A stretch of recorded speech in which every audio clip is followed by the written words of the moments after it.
Very good.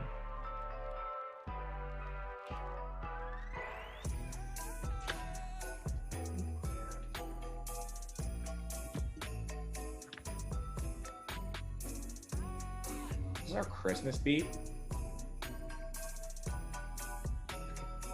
Is it appropriate to listen to the music now? I think. Yeah. I think I might turn some on now. This reminded me. It's been Christmas for my household since I think 8 p.m. yesterday. You guys bring out the Christmas deck.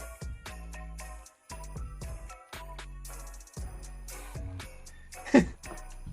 I wonder how much run this beat gets leading up to the Christmas stream we do.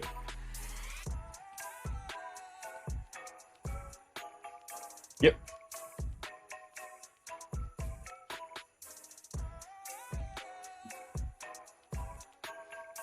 Hey guys, welcome into another edition of the PrizePicks College Football Show, where Matt and I will give you some great picks on the weekend and hopefully bounce back from last week. But going into it, if you haven't already, download PrizePicks and sign up. If you're a first-time user, you can use code Awesemo and we'll match up to $100 on your first deposit. If you don't know what PrizePicks is, it's a site where you can pick over-unders on player props. They offer the most college football props that I know that are out there. And if you get all 5 right, you'll 10x your money. If you get 4 right, you'll 2x. 3 right, you'll get 40% back. And you can pick anywhere from 2 to 5 props. Fantastic site to get into it. But Matt, how are you doing today? How's your Thanksgiving? It was good. It's been a long week. There's a lot of college football. They basically split up these slates. Of course, it's Fridays. There's games on right now, but we are turning it around fast, and there are games tomorrow. So it has been busy, but I was lucky enough to go up and see my folks, which was nice. Back in Milwaukee now and ready to grind some prize picks, but how was yours? It was good, man. Just hanging out. I was telling you before the show, having 100% Darnell Mooney and Josh Reynolds is killer when Deshaun Jackson just goes and kind of ruins that leverage you get of the cheap guys. And then every single cheap player, it felt like, went for 20 yesterday. But college football, we'll get into it. I mean, what are your thoughts on Cincinnati being number 4 and finally going to get their chance as long as they went out? Yeah, it's basically the perfect storm for Cincinnati. It's the weakest year of college football that I can remember, especially since a lot of those studs left Alabama. And a lot of other programs are down. You have Notre Dame with the loss. Obviously, they lost the head-to-head. Oklahoma's down. The Pac-12 as a whole is down. And then, of course, Clemson, after losing ETN, Lawrence, all of their studs, that conference is also down. So it's kind of the perfect storm for the first G5 playoff berth of all time. I don't think they're going to have a lot of success once they face off against Georgia or Bama or whoever it may be, but at least it's cool to see them get there. And I know you from UCF, this is probably near and dear to your heart after the UCF years where they were the, claimed national champion. Oh yeah. No, I think it's a good year for Cincy to get in. I know everybody's going to freak out when they lose by like 20 to Georgia, but last year we saw Alabama beat Ohio State by like 28 in the championship. Ohio State beat Clemson by 20. Like, it doesn't, like, the names are, it doesn't matter. Like, if Notre Dame got in to play this Georgia team or Bama, it would be the same type of feel to me where, like, I just want to see someone we haven't seen. And it'll be pretty cool because Cincinnati, I think, they're better than what we were in my eyes in terms of matching up with these types of teams, because they actually have some like Alabama transfers that are actually like Jerome Ford, who's a playmaker for their team. Some of these receivers have some pretty good talent. Desmond Ritter, it's a little bit different, but let's get into some college football prize picks, starting with yours. Phil Jurkovich, over 208.5 passing yards. Tell me what you like about it. All right, first of all, we had Jurkovich last week, and man, he got off to an atrocious start. He was able to clean it up, and I think we can expect a little bit of that from Jurkovich. Again, he's only played a few games since he's come back from the injury, an injury a lot of people thought would sideline him for the entire season. Now, this offense is very different under Jurkovich. They're much faster, they're much pass heavier, and those were points we made last week when we were talking about this offense as a whole. And again, he only went 10 of 24 passing last week and still ended up with nearly 150 yards. On the season, he's actually been a fairly efficient passer overall. So I'm just expecting a lot of regression overall for this Boston College offense when it comes to efficiency through the pass game, play volume, and their pass rate. That's most of it. And then you look at Wake Forest defense. Again, most people view this defense as a sieve on the ground, which is true, but they've also given up a lot through the air. And I think with this kind of offense in this game environment set at 64 total points, Jurkovic can also reach his prop, which is pretty low. We're talking about a low 200s in terms of passing yards. It's currently sitting at 208.5. He can easily hit this with like Garwo and some of these other players having good games too. Yeah, no, I watched a lot of that Boston College FSU game. I actually, towards halftime, I live bet Boston College when they were down 21-6, just because I've seen this head coach for FSU give up a lot of big comebacks in the second half. It was almost hit. Jurkovic almost got there, and the Boston College almost won that game. This week, I do like the 208 passing yards again. That offensive line could not block the edge of Florida State, and Wake Forest is much worse on that side of the ball than Florida State. Florida State's a lot better than people kind of give them credit for on that side. They just had some poor quarterback play that has really hurt their defense. And again, that's definitely a prop I'll be hitting. But moving to one that I like, Tualia Tagovailoa over 278.5 passing yards. The over under this game is 53 points. Maryland is a 1-point favorite. Rutgers is giving up over 8 yards per passing attempt. They haven't seen a ton of attempts from a lot of the quarterbacks they've played because they haven't really been super competitive. But Tua has thrown the ball over 30 times in 4 of the last 5 games. This game is supposed to be a little bit closer, so we should have Maryland keeping into what they do best, which is throw the football. And Tua has hit over 278 passing yards in 4 out of the 5 of these contests. And we'll get into one of the receivers I like a little bit later. Yeah, you hinted at a correlated bet, which is something I always like for these. And with Talia Tagovailoa, I cross-reference the projections in the back end. He's at 298 yards. And there's one key point I want to hone in on that you made. Rutgers doesn't allow a lot of passing yards per game, but teams, they don't need to pass against them. When you break it down to a per attempt basis, they're actually very weak against the pass. When you look at how this Maryland offense is composed, they're a team that doesn't have a strong run game. They're throwing the ball 57% of the time. Some of that is due to negative game script, but a lot of it is just due to necessity. They do not have a strong run game, so they rely on Talia Tagovailoa and the pass attempts overall. And that has remained constant even with some of the injuries they sustained in the wide receiver core. So I think this game is competitive enough where Maryland should be throwing throughout. They're not going to blow out Rutgers to the point where they're just going to sit on the clock and run the ball. And when that's the case, Tully is going to be throwing. So I'm in 100% agreement with you, and so are the projections. Yeah, it's nice to hear the over 20 yards away. That's a good number to be around. And this one I was surprised to see that you put at the top here. TJ Finley over 167.5 passing yards going up against Alabama, which is one of the teams I cheer for. I know our pass defense is awful this year, so I'm guessing that's probably where you're leaning here. Yeah, it's funny you mentioned that it's at the top. I actually try to do that for Mike, our good producer. Thank you, Mike, behind the glass. I try to put these passing ones all together so Mike's not jumping around page to page. I actually never really take a stand on my bets. I bet the same units for everything. Otherwise, I think you can get in some trouble when you try to rank them. But overall, for Finley, you mentioned the matchup against Alabama, and that does make a lot of sense here. And right now, you and I have talked about this a lot. Anytime you have quarterbacks that are just priced this low, it's really hard for them not to get there in like a full game where they're passing the ball a lot. And this Auburn team, they're passing the ball 54% of the time. They're 3 touchdown underdogs to Alabama, so they're going to have to throw out a necessity, and they play out tempo. They are well above average in terms of plays per game. Now, I don't think Finley is going to be efficient, but where this prop is currently sitting, how efficient does he need to be to backdoor his way over 167.5 passing yards? And we look at what Alabama has allowed recently. Like they've allowed KJ Jefferson way above this. They allowed Will Rogers way above this. I'm going to throw out the New Mexico game because, I mean, New Mexico is basically the runt of the FCS, or basically an FCS team. And then, I mean, you go back, and the only team that they've really honed in on has been LSU and Max Johnson. And even that team, like, he got benched, but if you look at the quarterback position as a whole, they eclipsed this too. So Max Johnson split time with Avery Akins in that game. They were over 167 yards. Like, the only way I don't think Finley reaches this is if he doesn't play the full game. Yeah, no, I agree with you. Alabama this year, it's not the same defense. We really haven't been strong on that side of the ball. Josh Jobe is one of the worst corners in the country. I've watched enough of the games of him, and he's 25 years old, which is the benefit for him, or 24, I believe. And that is why he is starting. I feel like Saban's just giving him his seniors that ride out. But again, this Alabama pass defense just hasn't been the same. But getting into who I'm pairing Taulia Tagovailoa with, it's Raheem Jarrett. I know you've talked about him a ton this year. Jarrett has hit over the 67-yard mark in 3 of the last 4 games. He's running over 90% of the routes, and he is clear cut their number 1 receiver with all the injuries that they've had. Since week 9, he has averaged 8 targets and 71 receiving yards.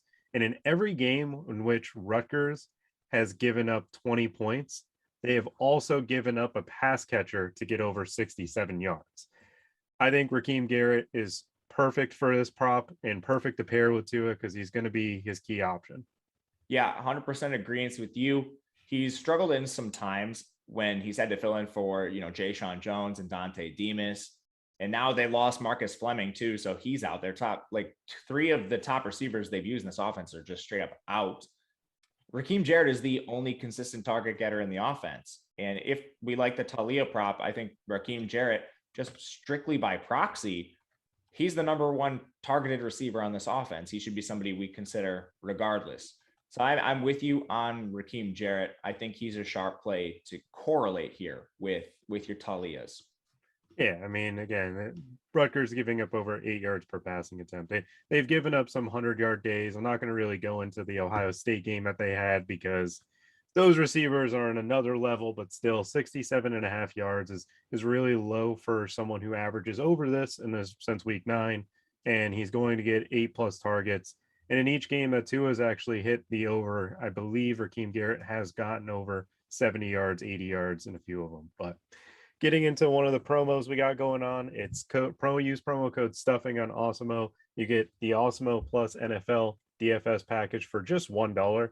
If you're new to the channel, new to the site, it's something fantastic to do. You should have hit it for Thanksgiving, so you could have gotten in on that showdown slate and some of the other things. But again, this weekend, we still got a main slate. We still got Lamar versus Baker on Sunday Night Football. Gets everything you need. The player rankings, you got your ownership tool, you got your boom bust tool, projections, everything you could possibly want and more. For $1, it's ridiculous to not take advantage of it. Should have already in the week, but again, if you missed out, this is your time to go and take advantage of it. But let's get into some more player prop bets. Stetson Bennett, under 189.5 passing yards. Tell me about what you like here. Yeah, Stetson Bennett, again, this Georgia team is using 2 quarterbacks right now. And a lot of that is because they have an abundance of riches, with JT Daniels being hurt early in the year, and then they could move over to Stetson Bennett in his place. And he's played very, very well in his stead.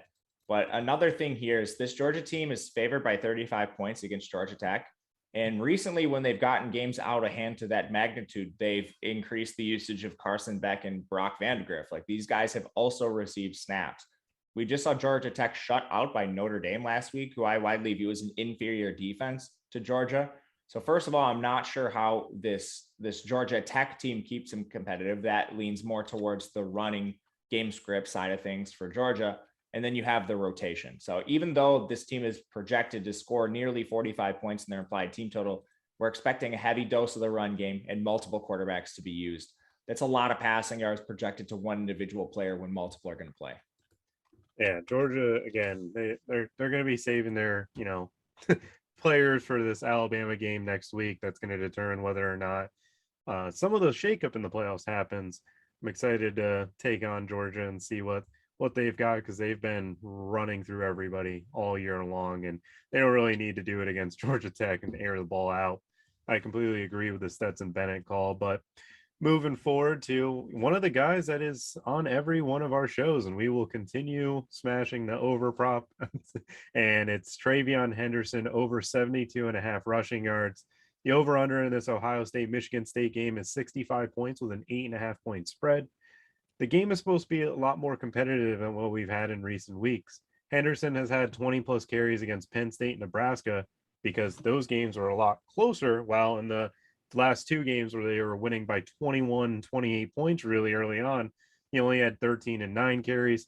Henderson on the year is averaging 7.3 yards per carry and hasn't had a game where he's averaged less than 4.5 rushing yards. This will be the first time that Michigan is facing an offense that actually can throw the ball downfield and run the ball. And with the way Stroud has been playing, I expect Michigan to try to play 7 in coverage and make them hand the ball off to Travion Henderson. I know Michigan's on the season looks like a good run defense, but Kenneth Walker still ran for 195 yards. And you know that's what Michigan State is trying to accomplish. And Isaiah Pacheco for Rutgers ran for 107 in the other competitive game. I'm not sure what you have Travion Henderson projected, but I'm assuming based on our talks that he is over the 72-yard mark. Yeah, pretty easily. This Michigan defense it's good, but it's definitely not everything that it's built out to be. It's a team that's played just a wildly easy schedule of competition, and they faltered a lot in competitive games, nearly losing to Nebraska. Obviously, we saw what Michigan State was able to put on the field against them. And largely the rest of their schedule has been a cakewalk. So when you can beat up on Rutgers in Washington and these teams every single week, your defense is going to look phenomenal. And then when Ohio State comes to town, we know what they're going to do. The only worry with me is like, what does this rotation look like with Master Teague healthy? I thought he was an afterthought, but then he had 21 carries last game. And again, that could be chalked up to they got up to such a heavy lead early in that game. And Henderson has been far and away the best back. So I think, and we have seen this, to your point, in competitive games, they will ride Henderson more. So I do think this is a spot where you can hit the over. I mean, his season average for yardage is 99 yards per game. So even if you're just doing simple projections, he should be close to that. And then for me, he's still over the 100-yard bonus on the back end. So very easy over. Yeah, and I mean, in these 9 carry and 13 carry games, he's still getting like 70 to, I think, 89 yards. And one of them, he's the most talented back in the country one of the most talented backs in the country. And I just look at this team and it's like, if Vegas is projecting this to be a close game, which I believe the spread might even move to 7 from some of the things I've seen, Henderson is perfect to hit the over on it because I truly believe that they'll lean on him.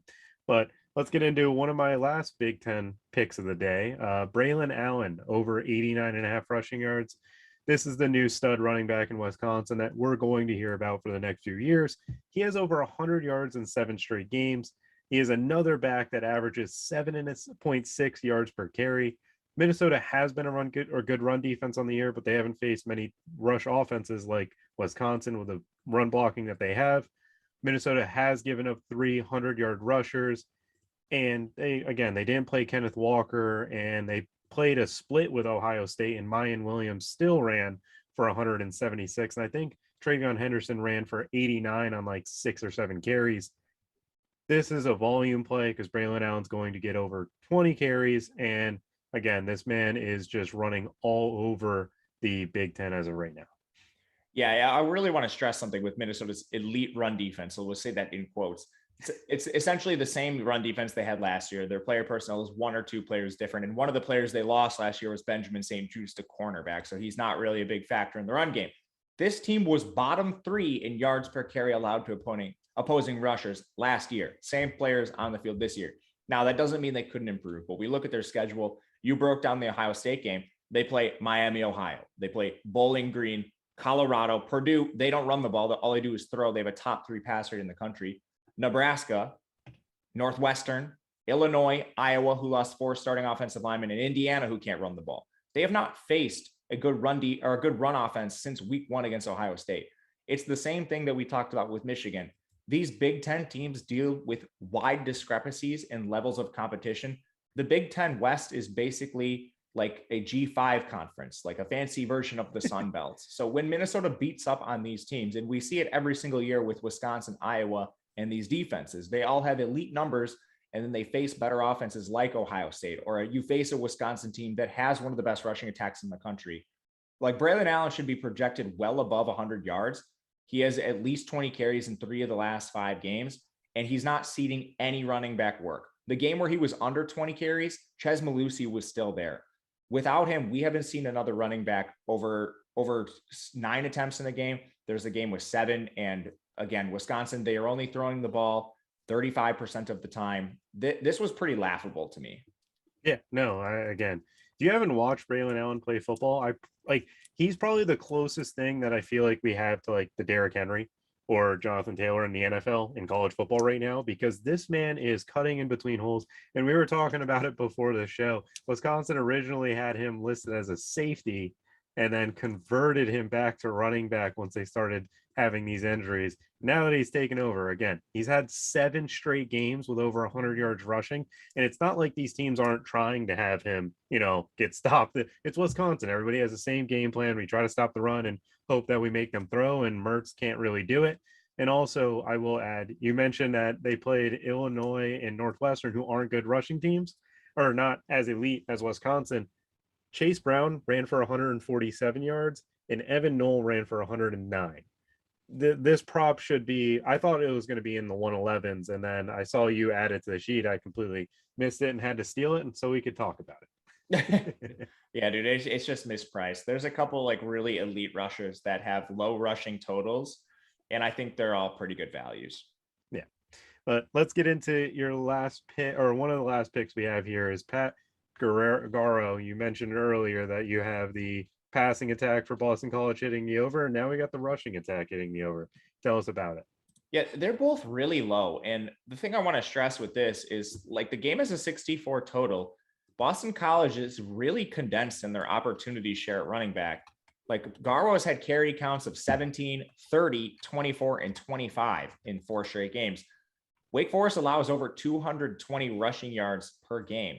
Like, do we really think Philly Yurkovich is going to account for 208 passing yards and Garwo is going to account for 286, and this team is going to finish with like 290 yards of offense in a game with a 64-point total?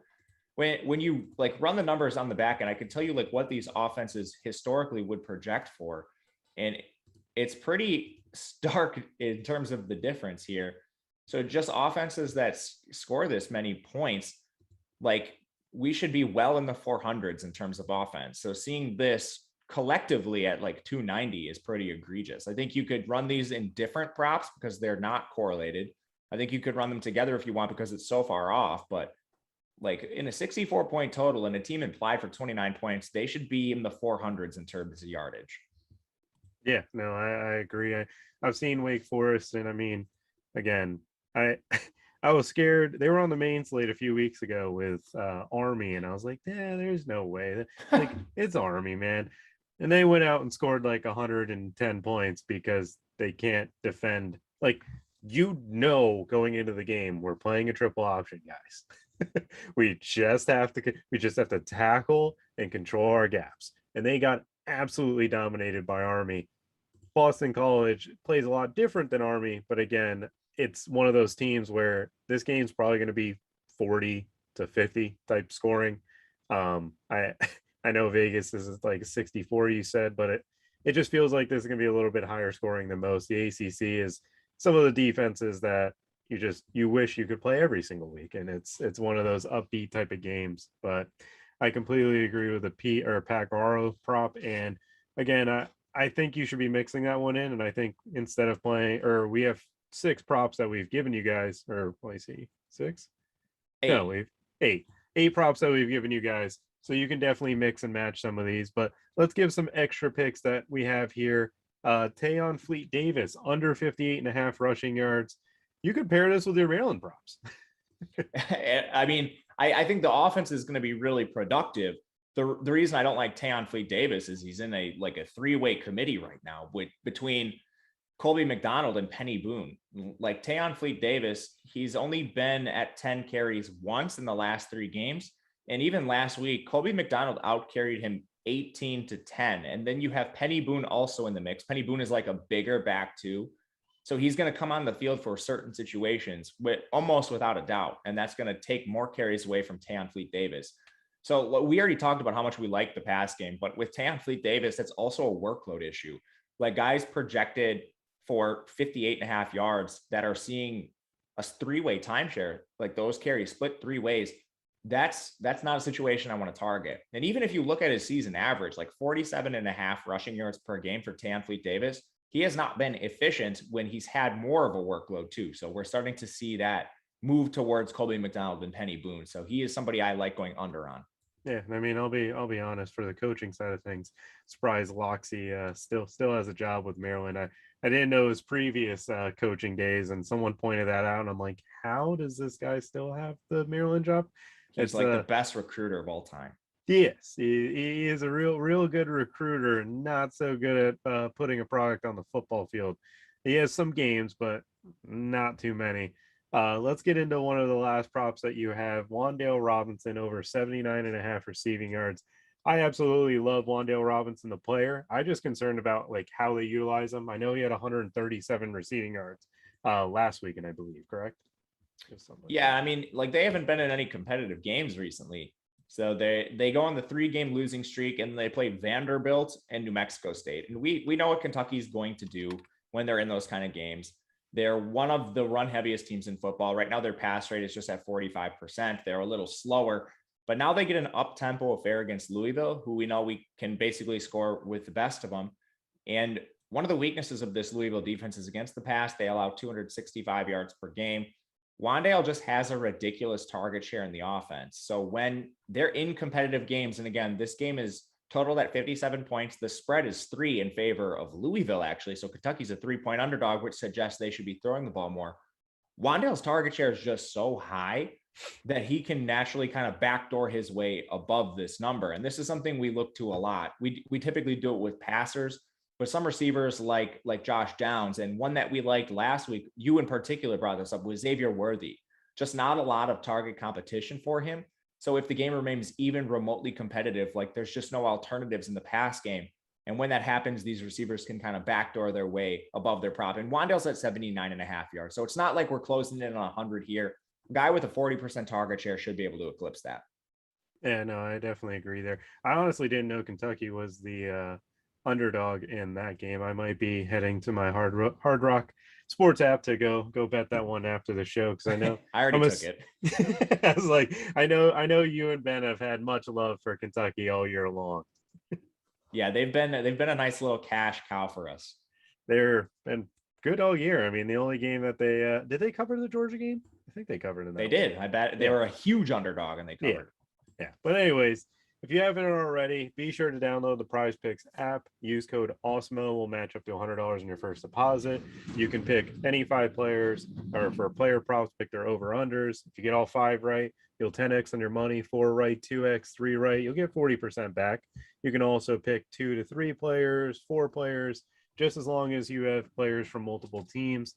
Again, if you haven't already, subscribe to the channel. Like this show, I appreciate it. I know we were 100% for the likes. Love to see that number get to 20.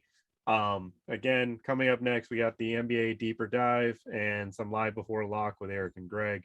Be sure to check those shows out. And tomorrow you got Matt, Call, and Ben for the college football live before lock. Peace.